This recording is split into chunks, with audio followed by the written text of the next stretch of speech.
ناظرین، بسم اللہ الرحمن الرحیم کو پڑھنے میں مشکل سے 2 یا 3 سیکنڈ لگتے ہیں،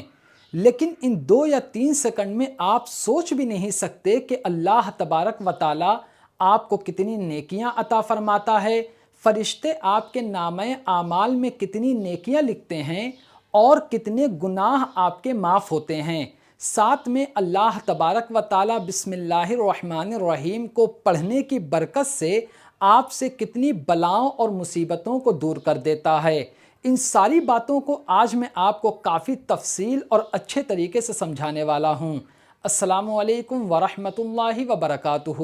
میں محمد مسلم رضا حشمتی، آپ دیکھ رہے ہیں حسینی مشرب۔ ناظرین، سب سے اچھی بات یہ ہے کہ بسم اللہ الرحمن الرحیم وظیفہ یا دعا ہونے کے ساتھ ساتھ وہ قرآن پاک کی ایک مشہور آیت بھی ہے۔ تو جب بھی آپ بسم اللہ الرحمن الرحیم پڑھیں گے، چاہے وہ دعا کے طور پر یا وظیفے کے طور پر یا برکت کے لیے، تو ساتھ میں آپ کو قرآن پاک کی آیت پڑھنے کا بھی ثواب ملے گا۔ اور ایک اور بات بھی جو آپ کو جاننا ضروری ہے کہ بسم اللہ الرحمن الرحیم کوئی ایسی چیز نہیں ہے جو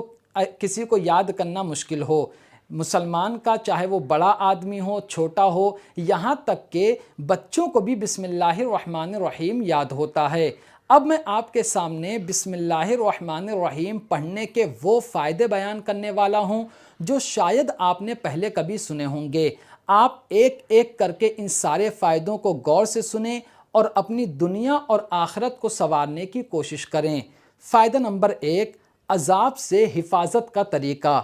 جو بھی میں آپ کے سامنے بیان کروں گا وہ حوالوں کے ساتھ ہوگا۔ یہ جو بیان کرنے جا رہا ہوں وہ فقہ حنفی کی مشہور کتاب در مختار میں ہے کہ ایک شخص نے مرنے سے پہلے یہ وصیت کی کہ میرے انتقال کے بعد میرے پیشانی پر اور میرے سینے پر بسم اللہ الرحمن الرحیم لکھ دینا۔ چنانچہ جب اس کا انتقال ہوا تو اس کے گھر والوں نے اس کی وصیت پر عمل کی اور اس کی پیشانی پر اور اس کے سینے پر بسم اللہ الرحمن الرحیم لکھ دیا۔ پھر کچھ دن بعد کسی نے اس کو خواب میں دیکھا تو اس سے پوچھا تمہارا کیا حال ہے اور اللہ تبارک و تعالیٰ نے تمہارے ساتھ کیسا معاملہ کیا؟ تو اس نے بتایا کہ جب مجھے قبر میں رکھا گیا تو عذاب کے فرشتے آئے، لیکن جب انہوں نے میری پیشانی پر بسم اللہ الرحمن الرحیم لکھا ہوا دیکھا تو وہ کہنے لگے کہ اے شخص، تو بسم اللہ الرحمن الرحیم کی برکت سے عذاب سے بچ گیا۔ تو آپ نے سنا کہ صرف بسم اللہ الرحمن الرحیم اس کی پیشانی پر یا سینے پر لکھ دینے سے وہ بندہ عذاب سے محفوظ ہو گیا۔ اب اسی سے ملتا ہوا ایک قول حضرت علامہ شامی علیہ رحمت و رضوان فرماتے ہیں کہ یہ ایسا بھی ہو سکتا ہے کہ میت کی پیشانی پر بسم اللہ الرحمن الرحیم لکھ دیا جائے اور سینے پر پہلا کلمہ کلمہ طیب لا الہ الا اللہ محمد الرسول اللہ صلی اللہ تعالیٰ علیہ وآلہ وسلم لکھ دیا جائے تو یہ اور زیادہ اچھی بات ہوگی، کیونکہ پہلا کلمہ بھی بہت برکت والی چیز ہے اور بسم اللہ الرحمن الرحیم تو بہت ہی برکت والی چیز ہے، تو اس سے دونوں فائدہ ملے گا۔ اب ایک چیز یہاں پر آتی ہے کہ یہ کب لکھا جائے اور کس سے لکھا جائے، مطلب کیا پینسل وغیرہ سے لکھا جائے یا پین سے لکھا جائے، کس سے لکھا جائے؟ تو فرماتے ہیں کہ نہلانے کے بعد اور کفن پہنانے سے پہلے یہ چیز کرنا ہے، یعنی نہلانے کے بعد اور جب آپ کفن پہنائیں گے اس سے پہلے آپ کو بسم اللہ الرحمن الرحیم یا پہلا کلمہ لکھنا ہے۔ اور دوسری بات، آپ کی جو سیدھی انگلی ہے، جو سیدھا جو ہاتھ ہے، اس کی جو شہادت کی انگلی ہے، اس سے آپ کو بسم اللہ الرحمن الرحیم لکھنا ہے اور پہلا کلمہ لکھنا ہے۔ یاد رکھیں، کوئی پین یا روشنائی وغیرہ سے نہیں لکھنا ہے، بس آپ بسم اللہ الرحمن الرحیم ایسی انگلی سے لکھ دیں، ٹھیک؟ تو پہلا فائدہ آپ نے سن لیا۔ اب دوسرا فائدہ آپ کو بتاتا ہوں کہ آپ نے دیکھا ہوگا قرآن پاک کے اندر سورہ توبہ کے علاوہ، جو قرآن پاک کی 114 سورتیں ہیں، تو سورہ توبہ کے علاوہ کوئی بھی سورت ہو، سورہ فاتحہ سے لے کے سورہ والناس تک، سب میں پہلے بسم اللہ الرحمن الرحیم لکھا ہوا ہوتا ہے۔ ایسا کیوں ہے اور ہمیں ہر کام کو بسم اللہ الرحمن الرحیم پڑھ کر کیوں شروع کرنا چاہیے؟ اس کے بارے میں تفسیر نعیمی میں ہے، اس کے بارے میں حضرت علامہ ساوی تفسیر ساوی میں فرماتے ہیں کہ قرآن پاک کی ابتدا یعنی شروعات بسم اللہ الرحمن الرحیم سے اس لیے رکھی گئی تاکہ اللہ تبارک و تعالیٰ کے بندے اس کی پیروی کرتے ہوئے ہر اچھے کام کی شروعات بسم اللہ سے کرے۔ اور حدیث پاک میں بھی ہے، حضور صلی اللہ علیہ وسلم ارشاد فرماتے ہیں، کلو امرن ذی بال لم یبدا بسم اللہ فہو اخطا، یعنی ہر وہ نیک اور اچھا کام جو بسم اللہ الرحمن الرحیم سے شروع نہ کیا جائے تو وہ ادھورا رہتا ہے۔ تو ان دونوں باتوں سے پتہ چلتا ہے، تفسیر سے بھی اور حدیث پاک سے بھی، کہ ہمیں بسم اللہ الرحمن الرحیم سے قرآن پاک کی ہر صورت کو شروع کرنا چاہیے تاکہ ہم اللہ تعالیٰ کے حکم کی پیروی کریں، اور ہر نیک کام کو بسم اللہ الرحمن الرحیم سے شروع کرنا چاہیے، کیونکہ ہمیں حدیث پاک میں ہمارے اور آپ کے پیارے آقا صلی اللہ علیہ وسلم نے اس کا حکم دیا۔ اب ایک بات یہ بھی بتاتا ہوں جو علماء بیان فرماتے ہیں تفسیر نعیمی وغیرہ کے اندر، کہ ہر نیک کام کو بسم اللہ الرحمن الرحیم سے شروع کرنے کی ایک بہت بڑی وجہ یہ ہے کہ عرب کے جو کافر تھے، یعنی جو حضور صلی اللہ علیہ وسلم کے زمانے کے جو کفار تھے، ان کی ایک عادت تھی کہ ہمیشہ ہر کام کو شروع کرنے سے پہلے وہ اپنے جھوٹے خداؤں کا نام لے کر شروع کرتے تھے۔ وہ جو انہوں نے بت رکھے تھے، جیسے کسی کا نام عزا تھا، کسی کا نام لات تھا، تو یہ جو بت کے نام تھے وہ اپنے ہر کام ان بتوں کے، یعنی وہ جو جھوٹے خدا تھے، ان کے ناموں سے شروع کرتے تھے۔ تو اب مسلمانوں کے لیے ضروری ہے کہ وہ اپنے ہر اچھے اور نیک کام کی شروعات اپنے سچے رب اللہ تبارک و تعالیٰ کے مقدس نام سے شروع کریں۔ اسی لیے مسلمان اپنے ہر نیک کام کو اللہ تعالیٰ کے مقدس نام بسم اللہ الرحمن الرحیم سے شروع کرتے ہیں۔ تو دوسری بات بھی آپ نے سمجھ لی کہ قرآن پاک کی ہر سورت کے شروع میں بسم اللہ الرحمن الرحیم کیوں لکھا ہوا ہوتا ہے، اور ہمیں ہر کام کو بسم اللہ الرحمن الرحیم پڑھ کر کیوں شروع کرنا چاہیے۔ یہ دونوں باتیں آپ نے کافی اچھی طرح سے سمجھ لی۔ اب میں آپ کو تیسری بات بتاتا ہوں کہ ہمیشہ اعوذ باللہ من الشیطان الرجیم کو بسم اللہ الرحمن الرحیم سے پہلے کیوں پڑھا جاتا ہے۔ یعنی آپ جب بھی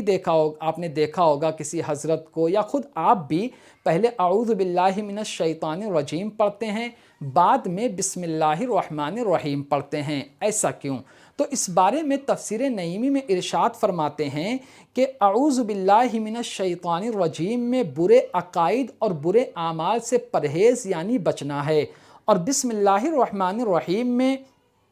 اچھے عقائد اور اچھے اعمال کو اللہ تبارک و تعالیٰ سے حاصل کرنا ہے۔ تو اعوذ باللہ من الشیطان الرجیم یہ برے اعمال اور برے عقیدے سے بچنے کے لیے ہے، اور بسم اللہ الرحمن الرحیم یہ نیک اعمال میں اللہ تعالیٰ کی مدد حاصل کرنا ہے۔ تو ظاہر سی بات ہے، اگر آپ کو علاج کرانا ہے تو پہلے آپ کو پرہیز کرنا پڑے گا، تو پہلے پرہیز ہوگا، بعد میں علاج ہوگا۔ پہلے غلط چیزوں سے بچیں گے، پھر اللہ تبارک و تعالیٰ کا نام لیں گے اور اس کا ذکر کریں گے۔ ابھی ہو سکتا ہے کہ یہ تھوڑا سا ہارڈ ہو گیا ہو، جملہ آپ کو سمجھ میں نہیں آیا ہو، میں ترجمے سے سمجھاؤں گا اعوذ باللہ اور بسم اللہ کے، تو آپ کو بہت آسانی سے سمجھ میں آئے گا۔ دیکھیے، اعوذ باللہ من الشیطان الرجیم کا ترجمہ ہوتا ہے کہ میں اللہ کی پناہ مانگتا ہوں شیطان مردود دھتکارے ہوئے سے۔ یعنی آپ ایک نیا کام شروع کرنے جا رہے ہیں تو آپ نے وہاں پر اللہ کی پناہ مانگ لی برے کاموں سے،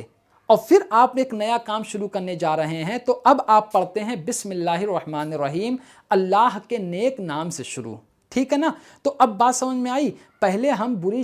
جو اعمال ہے، برے عقیدے، اس سے بچ جاتے ہیں، پھر جا کے نیک عمل شروع کرتے ہیں۔ تو اسی وجہ سے پہلے اعوذ باللہ من الشیطان الرجیم پڑھتے ہیں اور بعد میں بسم اللہ الرحمن الرحیم پڑھتے ہیں۔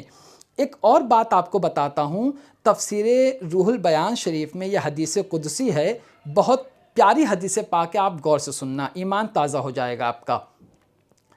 فرماتے ہیں کہ جس نے ایک مرتبہ بسم اللہ الرحمن الرحیم کو الحمد شریف کے ساتھ ملا کر پڑھا تو تم گواہ ہو جاؤ، یعنی اللہ فرماتا ہے تم گواہ ہو جاؤ کہ میں نے اسے بخش دیا، اس کی تمام نیکیاں قبول فرمائی، اس کے گناہوں کو معاف فرما دیا، اس کی زبان کو میں ہرگز نہ جلاؤں گا، اس کو قبر کے عذاب سے، جہنم کے عذاب سے، قیامت کے عذاب سے اور بڑے خوف سے اس کو نجات عطا فرماؤں گا۔ یہ حدیث قدسی ہے تفسیر روح البیان کے حوالے سے۔ یعنی اگر کوئی شخص بسم اللہ الرحمن الرحیم کو الحمدللہ رب العالمین سے ملا کر صرف ایک مرتبہ پڑھ دے، مشکل سے 1 یا 2 سیکنڈ لگے گا ناظرین، ایک مرتبہ پڑھ دے تو اللہ تعالیٰ اس کے گناہوں کو معاف فرما دیتا ہے، اس کو قبر کا عذاب، جہنم کے عذاب اور قیامت کے خوف سے اس کو محفوظ فرما دیتا ہے۔ اب پڑھنا کیسا ہے وہ غور سے سنو، دیکھو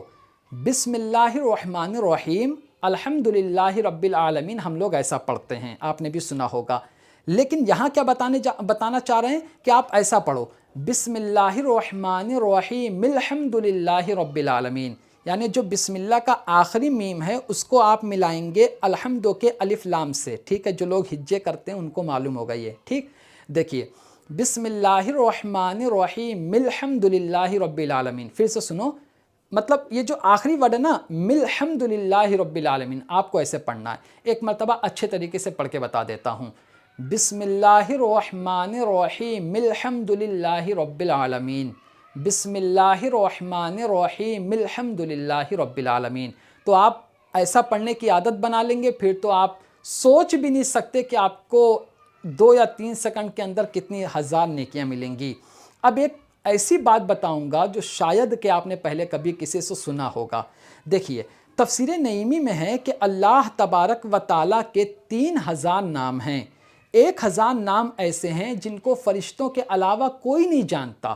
اور 1000 نام ایسے ہیں جن کو انبیاء کرام علیہم الصلاۃ والتسلیم کے علاوہ کوئی نہیں جانتا، اور 300 نام توریت میں ہیں، 300 نام انجیل میں ہیں، 300 نام زبور میں ہے، اور 99 نام قرآن پاک میں ہے، جو آپ نے بھی دیکھا ہوگا قرآن پاک کے شروع میں لکھا ہوا ہوتا ہے۔ فرماتے ہیں ایک نام وہ ہے جسے صرف اور صرف اللہ تبارک و تعالیٰ ہی جانتا ہے، ٹھیک؟ یہ آپ نے سمجھ لیا۔ اب سنیے،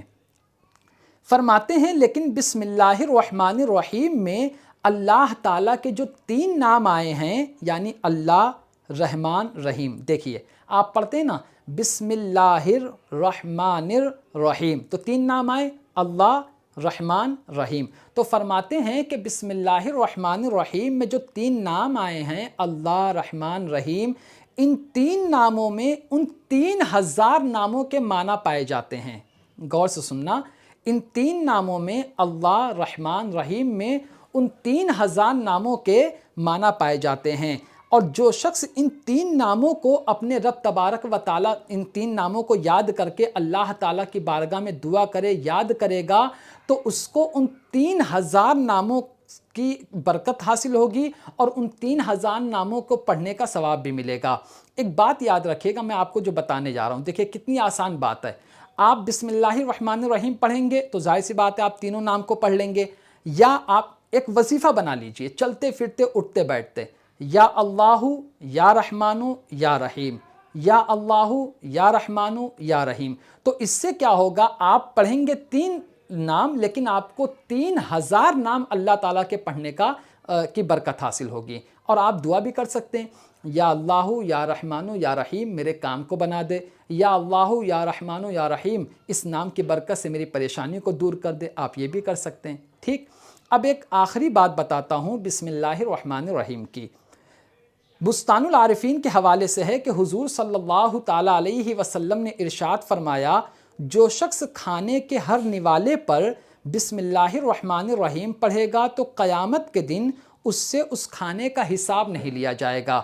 آپ کو معلوم ہے کہ کھانا کھانے سے پہلے بسم اللہ الرحمن الرحیم پڑھو گے تو کھانے میں برکت ہوگی، لیکن اگر ہر نوالے پر بسم اللہ پڑھو گے تو کتنی برکت ہوگی، یہ تو ایک الگ چیز۔ پھر حضور صلی اللہ علیہ وسلم فرماتے ہیں کہ اس کھانے کے بارے میں آپ سے قیامت میں سوال ہی نہیں ہوگا، پوچھا ہی نہیں جائے گا۔ تو بسم اللہ الرحمن الرحیم ناظرین قرآن پاک کی ایک آیت ہے، وظیفہ ہے، دعا ہے، آپ جس طرح چاہو پڑھ سکتے ہو، سوچ نہیں سکتے ہو کہ اس کے کتنے فائدے اور کتنی نیکیاں آپ کے نامہ اعمال میں جمع ہوں گی۔ میں نے اس بسم اللہ الرحمن الرحیم کی فضیلت کے بارے میں 2 ویڈیو اور بھی بنا چکا ہوں، آپ اسے بھی دیکھیں، اور مطلب یہ سوچیں کہ صرف بسم اللہ الرحمن الرحیم پڑھنے سے کتنی نیکیاں آپ حاصل کر سکتے ہیں، کتنی بلاؤں سے محفوظ ہو سکتے ہیں، کتنے گناہ اللہ تبارک و تعالیٰ آپ کے معاف فرما دیتا ہے۔ تو امید کرتا ہوں ساری باتوں کو آپ کافی اچھی طرح سے سمجھ گئے ہوں گے۔ تو آج کی ویڈیو میں صرف اتنا ہی۔ السلام علیکم۔